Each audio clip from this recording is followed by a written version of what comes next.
Hello friends, welcome to online lecture series. This is the second lecture of your unit number 5, IR spectroscopy in 502 paper. Okay. So in previous lecture we discussed about what is spectroscopy and what is the definition of spectroscopy and use of different spectroscopy in chemistry. Okay. So ગયા લેક્ચરમાં આપણે સ્પેક્ટ્રોસ્કોપીની definition અને અલગ અલગ ટાઈપની spectroscopy like as UV, IR, NMR, માસ આના વિશે વાત કરી હતી. ભાઈ યુવી હશે તો શું? યુવી સ્પેક્ટ્રોસ્કોપીનો યુઝ શું? તમારા જે સિસ્ટમ અથવા તો કમ્પાઉન્ડ છે અનનોન કમ્પાઉન્ડ એમાં ડબલ બંધ મીન્સ કે સેચ્યુરેશન છે કે અનસેચ્યુરેશન એ કોણ ફાંડ વર્ક કરશે? યુવી. રેડી? પેલી હતી યુવી અલ્ટ્રાવાયોલેટ સ્પેક્ટ્રોસ્કોપી. ત્યાર પછી બીજી આજે IR. ભાઈ આયરનું વર્ક શું? ભાઈ આયર સ્પેક્ટ્રોસ્કોપી જે તમને તમારા જે અનનોન કમ્પાઉન્ડ છે એમાં ફંક્શનલ ગ્રુપ કયું છે એ ડિટેક્ટ કરવામાં યુઝ થશે. ત્યાર પછી માસ સ્પેક્ટ્રોસ્કોપી આવે. ભાઈ માસ સ્પેક્ટ્રોસ્કોપી છે એ શું કરશે તો કે તમારા જે તે કમ્પાઉન્ડનું ઓવરઓલ ટોટલ મોલેક્યુલર વેઇટ એટલે કે આણ્વીય દળ કેટલું છે એ નક્કી કરશે. રેડી? ત્યાર પછી NMR આવશે. NMR means nuclear magnetic resonance spectroscopy જે તમારા કમ્પાઉન્ડની અંદર કેટલી ટાઈપ્સના પ્રોટોન પ્રેઝન્ટ છે, પ્રોટોન્સ મીન હાઇડ્રોજન એ નક્કી કરશે. ત્યાર પછી CMR આવે, એ કેટલી ટાઈપ્સના કાર્બન છે એ નક્કી કરશે. રેડી? એ તમારા MSCમાં આવશે. મે બી તમે MSc કરશો તો CMR ભણશો, નહીંતર તો આ બધું બેઝિક જે ડિટેલ્સ છે આ તમારે BSc લેવલમાં આવશે. ઓકે. ને એક જે મોલેક્યુલર સિમેટ્રી છે એના ઉપરથી તમે 3Dમાં શેપ, પોઈન્ટ ગ્રુપ એ બધું ફાઇન્ડ કરશો. Character table. રેડી? એ જે ચેપ્ટર છે ને સેમ 5માં જ આવશે. તો સેમ 5માં એક યુવી આવશે, IR આવશે, આ ભાઈ સેમ 6માં આવશે. રેડી? એક હજી મોલેક્યુલર સિમેટ્રી આવશે, એ 502 પેપરમાં છે. રેડી? તો ભાઈ ફર્સ્ટ સ્પેક્ટ્રોસ્કોપીની ડેફિનેશન વાત કરી હતી. સ્પેક્ટ્રોસ્કોપીનો યુઝ શું તો કે આઈડેન્ટિફાઈ કરે. શું કરે? આઈડેન્ટિફાઈ કરશે મોલિક્યુલને. મીન્સ કે મોલિક્યુલની અંદર કેટલા ડબલ બંધ છે તો યુવી ફાઇન્ડ કરશે. IR મીન્સ કયું ફંક્શનલ ગ્રુપ છે, માસ મીન્સ એનો મોલિક્યુલર વેઇટ કેટલો છે, NMR મીન્સ એની અંદર કેટલી ટાઈપ્સના ડિફરન્ટ પ્રોટોન્સ છે. રેડી? તો આ બધા યુઝ આઈડેન્ટિફાઈ કરવા માટે તમે જે કમ્પાઉન્ડ અનનોન બનાવ્યું લેબોરેટરીમાં એ કમ્પાઉન્ડનું સ્ટ્રક્ચર કેવું છે, એમાં ફંક્શનલ ગ્રુપ કેવું છે, આ બધું આઈડેન્ટિફાઈ કોણ કરે? એ સ્પેક્ટ્રોસ્કોપી. જે તો તમે કમ્પાઉન્ડનું સેમ્પલ લેબોરેટરીમાં આપો ત્યાર પછી ચેક થઈને એનો ગ્રાફ આવે. ભાઈ ગ્રાફ જોઈને તમે કહી શકો કે ભાઈ આની અંદર આ ફંક્શનલ ગ્રુપ છે. રેડી? તો IRનું કામ શું મેઇન? ભાઈ ફંક્શનલ ગ્રુપ ડિટેક્ટ કરવાનું. જે તે અનનોન કમ્પાઉન્ડ તમે બનાવેલો છે, તમને ખબર નથી આ કયો કમ્પાઉન્ડ છે, અથવા તો કોઈ મેડિસિન બનાવી તમે તો એને શું કરશો? તમે લેબોરેટરીમાં આપશો. તો આઈડેન્ટિફાઈ કરવાનું કામ કોનું? સ્પેક્ટ્રોસ્કોપીના. જે કમ્પાઉન્ડ બની જાય, માની લો કે ઇનકેસ તમને ખબર જ છે આ કમ્પાઉન્ડ આ છે, લાઈક એઝ પેરાસિટામોલ તમે બનાવી, તમે પેરાસિટામોલ ડ્રગ્સ છે તો બનાવી, તમને ખબર પડી ગઈ, તમે IR જોઈ લીધું, NMR જોઈ લીધું, મીન્સ કે સ્પેક્ટ્રોસ્કોપીની મદદથી તમે આઈડેન્ટિફાઈ કરી નાખ્યું ભાઈ આ પેરાસિટામોલ છે. રેડી? હવે આની અંદર ઇમ્પ્યુરિટી અમુક જે હોય એ રિમૂવ કરવા માટે જે બ્રાન્ચ વપરાય એને આપણે ક્રોમેટોગ્રાફી કહીએ. એ ક્રોમેટોગ્રાફીનું કામ શું? પ્યુરિફિકેશન કરવાનું. રેડી? તો એક સ્પેક્ટ્રોસ્કોપી ને બીજું ક્રોમેટોગ્રાફી છે, આ બે તમારે નવું આવશે TYમાં. બાકી તમે ઓર્ગેનિક, ઇનઓર્ગેનિક, ફિઝિકલ, ઇન્ડસ્ટ્રીયલ આ બધું સેમ 1 to 4માં ભણતા. ઓકે. સો આજે આપણે આયરના પ્રિન્સિપલ અને વાઇબ્રેશન વિશે વાત કરીશું. તો લાસ્ટ લેક્ચરમાં સિમ્પલી આયરની ડેફિનેશન, સ્પેક્ટ્રોસ્કોપીની ડેફિનેશન, ત્યાર પછી આયર સ્પેક્ટ્રોસ્કોપી યુઝ ક્યારે થાય, જે તે મોલિક્યુલ અથવા તો તમારા સેમ્પલમાં શું હોવું જોઈએ? મ્યુ મીન્સ ડાયપોલ મોમેન્ટ હોવી જોઈએ. Dipole moment is not equal to 0. મતલબ કે ડાયપોલ મોમેન્ટનું વેલ્યુ જો 0 નહીં હોય તો તમારું જે કમ્પાઉન્ડ છે એ IR સ્પેક્ટ્રા આપશે, અધરવાઇઝ નહીં આપે. જે તો કમ્પાઉન્ડ તમારું સેમ્પલ છે એમાં ડાયપોલ મોમેન્ટ હોવી જોઈએ. Mu is not equal to 0, મતલબ કે મ્યુની વેલ્યુ 0 ના હોવી જોઈએ. તો એ કમ્પાઉન્ડને આપણે શું કહેતા? એ જે તે કમ્પાઉન્ડ છે IR એક્ટિવ છે. શું છે? IR active. Ready? Otherwise IR inactive કહેવાય. IR ઇનએક્ટિવ હોય તો IR સ્પેક્ટ્રોસ્કોપીની મદદથી એમાં કોઈ ફંક્શનલ ગ્રુપ ડિટેક્ટ થશે નહીં. ઓકે. સો આજે આપણે પ્રિન્સિપલની વાત કરીશું કે ભાઈ પ્રિન્સિપલ કયા સિદ્ધાંત ઉપર કામ કરે જે તે સ્પેક્ટ્રોસ્કોપીથી. રેડી? તો આમાં શું આવશે? ફર્સ્ટ જે તે સેમ્પલ તમારે ટેસ્ટ ટ્યુબમાં લઈ લેવાનું, એના ઉપર શું એમિટ કરશું આપણે? IR radiation. ને શું થશે? IR રેડિયેશન એમિટ કરશો તો શું થશે? જે તે સેમ્પલના મોલિક્યુલ્સ છે એ IR રેડિયેશન પાસેથી એનર્જી ગેઇન કરશે અને વાઇબ્રેટ થશે અને ફાઇનલી એક ગ્રાફ બતાવશે. રેડી? આ ટાઈપનો એક ગ્રાફ મળશે. રેડી? તો ભાઈ સિમ્પલી છે, પ્રિન્સિપલમાં બેઝિક એ જ છે ભાઈ, તમારે જે તે કમ્પાઉન્ડ લીધો એમાં ફર્સ્ટ કેરેક્ટરિસ્ટિક મેઇન રિક્વાયરમેન્ટ કઈ, mu is not equal to 0. Mu મતલબ ડાયપોલ મોમેન્ટ 0 થવી જોઈએ નહીં, નહીતર તો એ આયર સ્પેક્ટ્રા બતાવશે જ નહીં. Ready? Mu is not equal to, mu મતલબ થાય ડાયપોલ મોમેન્ટ એટલે charge separation. Charge separation means કોઈ એક સેન્ટરથી ઓપોઝિટ ડાયરેક્શનમાં જાઓ તો અલગ અલગ સેમ ચાર્જ આવે પણ એની વેલ્યુ કેવી હોય, ડિફરન્ટ હોય. એક પોઝિટિવ, આવી રીતનું તમારે આવતું, એક પ્લસ Q1 વીજભાર, આ બાજુ Q2 વીજભાર, આ પોઝિટિવ હોય, આ કેવું હોય, નેગેટિવ. આ બે વચ્ચેનું અંતર કેટલું હોય, ડિસ્ટન્સ R હોય. રેડી? ચાલો, આ તમે ફિઝિક્સમાં એઝ વેલ એઝ કેમેસ્ટ્રીમાં પણ આવી ગયું ભાઈ. ડાયપોલ મોમેન્ટ કેવા મોલિક્યુલમાં હશે કે જેમાં ઇન્ડક્ટિવ ઇફેક્ટ જોવા મળે. ઇન્ડક્ટિવ ઇફેક્ટ જોવા મળશે તો શું જોવા મળશે, અલગ અલગ ચાર્જ સેપરેશન જોવા મળશે. તો એમાં એ ડાયપોલ મોમેન્ટ 0 નહીં થાય. જો ડાયપોલ મોમેન્ટ 0 એ like as carbon dioxide. Carbon ડાયોક્સાઇડમાં તો ડાયપોલ મોમેન્ટ જોવા મળશે. ઓક્સિજનની ઇલેક્ટ્રોનેગેટિવિટી કાર્બન કરતાં વધારે હોય તો એના ઉપર માઇનસ ડેલ્ટા ચાર્જ આવે, આના ઉપર પ્લસ 2 ડેલ્ટા, બિકોઝ અહીંયા પાછું માઇનસ ડેલ્ટા ચાર્જ આવે. બરાબર? તો અહીંયા ચાર્જ સેપરેશન જોવા મળ્યું, એક ઉપર ધન વીજભાર, બીજા ઉપર ઋણ વીજભાર. તો આમાં ડાયપોલ મોમેન્ટ છે. તો આ કમ્પાઉન્ડ જે તે છે એ આયર સ્પેક્ટ્રા આપશે. Fingerprint region, functional group and fingerprint region. Okay, so ભાઈ બેઝિક સિમ્પલી પ્રિન્સિપલ એ જ છે કે when air radiation or light is hits the molecule of the sample, at that time the bond of the molecule gets excited. It means get energy and gets excited and form the spectra, vibrational and rotational spectra. Okay, so આનો મતલબ એમ થાય કે ભાઈ તમારા જે તે સેમ્પલના molecule છે એના ઉપર આયર રેડિયેશન એમિટ કરશો તો એ આયર રેડિયેશન પાસેથી એનર્જી ગેઇન કરીને એક્સાઇટેડ સ્ટેટમાં જશે અને કંઈક રોટેશનલ વાઇબ્રેશનલ સ્પેક્ટ્રા બતાવશે. એ મેઇન રિક્વાયરમેન્ટ ના બોલતા, mu is not equal to 0. ભાઈ ડાયપોલ મોમેન્ટ 0 ન હોય તો જ આયર સ્પેક્ટ્રા આપશે ને અધરવાઇઝ નહીં આપે. ને mu is not equal to 0 એન મતલબ આયર કેવું હોવું જોઈએ, એક્ટિવ. તમારું કમ્પાઉન્ડ જો આમાં ડાયપોલ મોમેન્ટ 0 નહીં હોય તો એને આયર એક્ટિવ મીન્સ આયરમાં એના સ્પેક્ટ્રા જોવા મળશે. ઓકે, એન્ડ સેકન્ડ છે IR spectra of organic compound is plotted percentage transmission versus wave number. Ready? તો આ જે ગ્રાફ તમને મળશે આયર ઇન્સ્ટ્રુમેન્ટમાં એ કેના વર્સિસ કેનો હશે, percentage transmission versus wave number. હવે વેવ નંબરની આપણે વાત ગયા લેક્ચરમાં કરી હતી. વેવ નંબર મીન્સ વેવ નંબરનો મતલબ શું થાય, પ્રતિ મીટર થતા આંદોલનોની સંખ્યા, 1 મીટરમાં થતા દોલનોની સંખ્યા પ્રતિ મીટર. રેડી?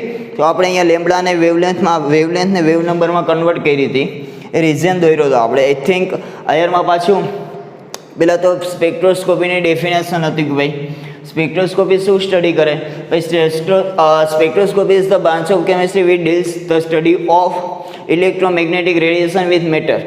ઇલેક્ટ્રોમેગ્નેટિક રેડિયેશનનું મેટર સાથે અટ્રેક્શન કેવું છે એ કોણ ફાઇન્ડ કરશે, સ્પેક્ટ્રોસ્કોપી. એમાંય પાછું ઇલેક્ટ્રોમેગ્નેટિક રેડિયેશનમાં અલગ અલગ ટાઈપ્સ આવતા. ભાઈ આખો એક બેન્ડ આવતો તમારે 11th-12thમાં. ભાઈ સિમ્પલી હતો શું હતું, પહેલાં હતું એક્સરે, ગામા રેઝ, ત્યાર પછી વિઝિબલ, યુવી, માઇક્રોવેવ, ત્યાર પછી FM. રેડી? આ બધી રેન્જ ફ્રીક્વન્સી અને આવૃત્તિને ધ્યાનમાં, ફ્રીક્વન્સી એટલે આવૃત્તિ અને તરંગ લંબાઈને ધ્યાનમાં લઈને ગ્રાફ ડ્રો કરતા. રેડી? ભાઈ આયર સ્પેક્ટ્રોસ્કોપીમાં આપણે કેવી રેડિયેશન યુઝ કરશું, આયર કયું, ઇન્ફ્રારેડ રેડિયેશન ઓર ઇન્ફ્રારેડ લાઇટ. કેના ઉપર એમ આપાત કરશું, સેમ્પલ ઉપર.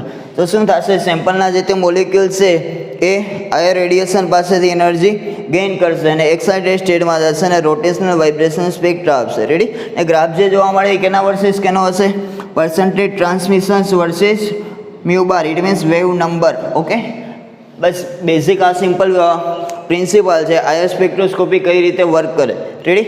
And now modes of vibration. Modes of vibration means વાઇબ્રેશનમાં કેટલા ટાઈપના મોડ્સ છે.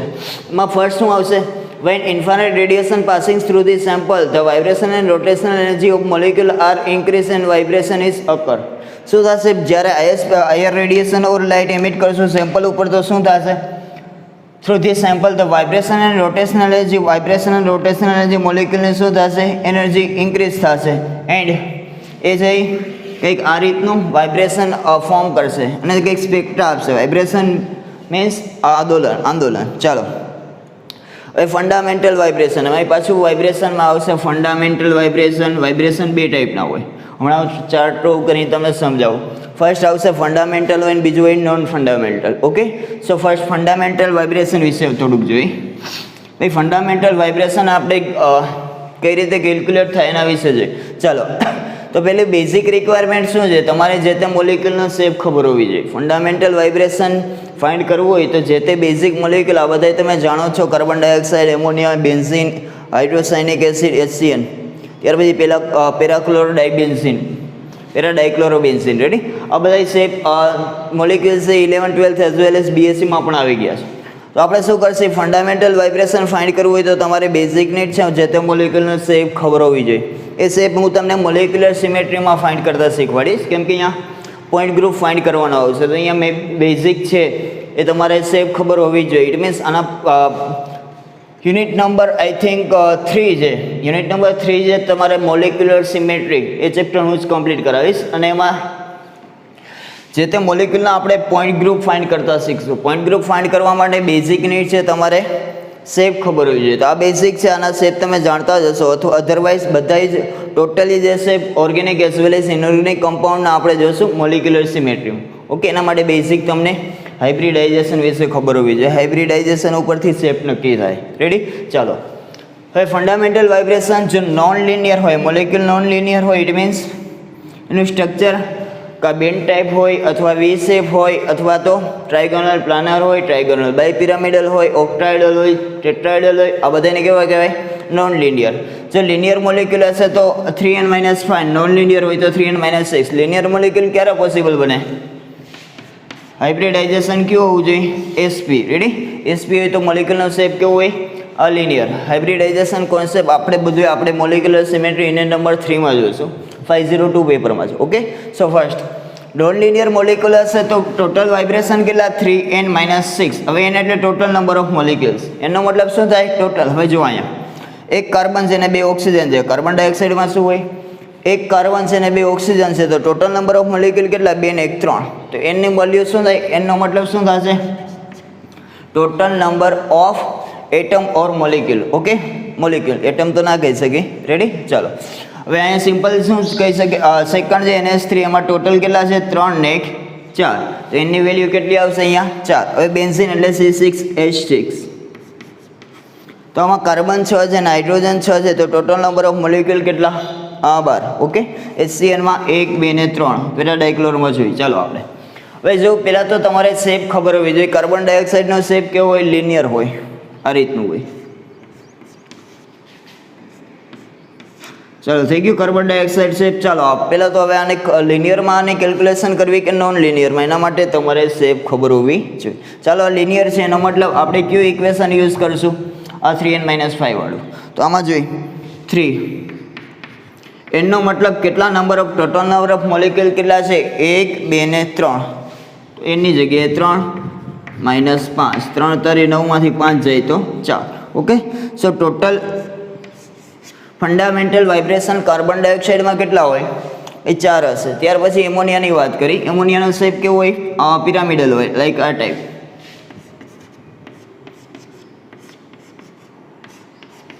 એક લોન પેર હશે એની પાસે, ટ્રાયગોનલ પિરામિડલ કહેવાય. રેડી? તો આ લિનિયર ના કહેવાય, 3D શેપ છે. રેડી? તો આ નોન લિનિયરમાં આની કેલ્ક્યુલેશન કઈ રીતે કરશું? ભાઈ નોન લિનિયરમાં ઇટ મીન્સ આ ઇક્વેશન આપણે યુઝ કરીશું. ચાલો, એના માટે 3 n ની વેલ્યુ કેટલી થાય? ટોટલ નંબર ઓફ મોલિક્યુલ કેટલા? 1, 2, 3, 4. લોન પેર કાઉન્ટ કરવાનું નહીં. -6. રેડી? 3 × 4 - 6. 3 × 4 - 6. ચાલો, 4 તરી 12 માંથી 6 જાય તો 6. રેડી? એનો મતલબ એમોનિયામાં ફંડામેન્ટલ વાઇબ્રેશન કેટલા હશે? 6. હવે ક્યાં હોય? અમારી પાછા ટાઈપ્સ આવશે, એ નેક્સ્ટ થિયરીમાં હું કમ્પ્લીટ કરાવીશ. ચાલો, હવે બેન્ઝીનની વાત કરીએ. બેન્ઝીન તો આપણે જાણીએ છીએ બધાય, આ ટાઈપનું સ્ટ્રક્ચર હશે. પ્લસ આમાં sp2 હાઇબ્રિડાઇઝ હોય. આ બધા કેવા હોય? નોન લિનિયર હોય. ઓકે, તો આપણે નોન લિનિયર માટે 3n-6 વાળું યુઝ કરશું. 3 n ની વેલ્યુ કેટલી થાય? અહીંયા કાર્બન 6 છે ને હાઇડ્રોજન કેટલા છે? 6. તો ટોટલ નંબર ઓફ મોલિક્યુલ્સ કેટલા? 12. નોન લિનિયર છે એનો મતલબ 3n-6. તો 12 તરી 36 માંથી 6 જ હશે તો 30 હોય. કેટલા બધામાં? 30. ઓકે, હવે HCN નો શેપ કેવો હશે? લિનિયર હોય આ ટાઈપ. કાર્બન સાથે ટ્રિપલ બોન્ડમાં શું હશે? નાઇટ્રોજન હશે ને અહીંયા એક લોન પેર હોય. રેડી? ચલો, હવે આ લિનિયર શેપ છે તો આપણે કેવી ઇક્વેશન યુઝ કરશું? 3n - 5 વાળું. એને એટલે ટોટલ નંબર ઓફ મોલિક્યુલ કેટલા છે? 3. તો 3 કૌંસમાં 3 - 5. તો 9 માંથી 5 જાય તો 4. તો આમાં total number of fundamental vibration કેટલા હશે? 4. ઓકે, એન્ડ પેરાક્લોરોડાઇબેન્ઝીન, પેલા બેન્ઝીન ડ્રો કરો. ત્યાર પછી પેરા ડાયક્લોરો, મીન્સ કે એક તો ફર્સ્ટ પોઝિશન ઉપર હોય અને બીજું કેવું હોય? ફોર્થ પોઝિશન ઉપર. ડાયક્લોરો પેરા મતલબ શું થાય? 1,4. ડાયક્લોરો પેરા મીન્સ કે 1,4 પોઝિશન ઉપર શું છે અહીં? ક્લોરો એટલે ક્લોરીન. તો ચાલો હવે આમાં ટોટલ નંબર ઓફ મોલિક્યુલ્સ તમે વિચારો. તો કાર્બન કેટલા છે? બેન્ઝીનની અંદર 6 હોય. હવે હાઇડ્રોજન કેટલા છે? અહીં સબસ્ટિટ્યુશન વિસ્થાપન થયું, અહીં પણ થયું તો 2 હાઇડ્રોજન રિમૂવ. રેડી? તો 1 2 3 4. એટલે મીન્સ હાઇડ્રોજન કેટલા છે આની અંદર? 4 ને ક્લોરીન કેટલા છે? 2. તો ટોટલ નંબર ઓફ મોલિક્યુલ્સ કેટલા થઈ ગયા અહીંયા? 12 થઈ ગયા. 6 ને 4 10 ને 2 12. રેડી? તો એમાં બેન્ઝીન જેવું જ મળશે 3 પ્લસ આ લિનિયર છે કે ના? નોન લિનિયર છે. તો એના માટે સિમ્પલી 3n -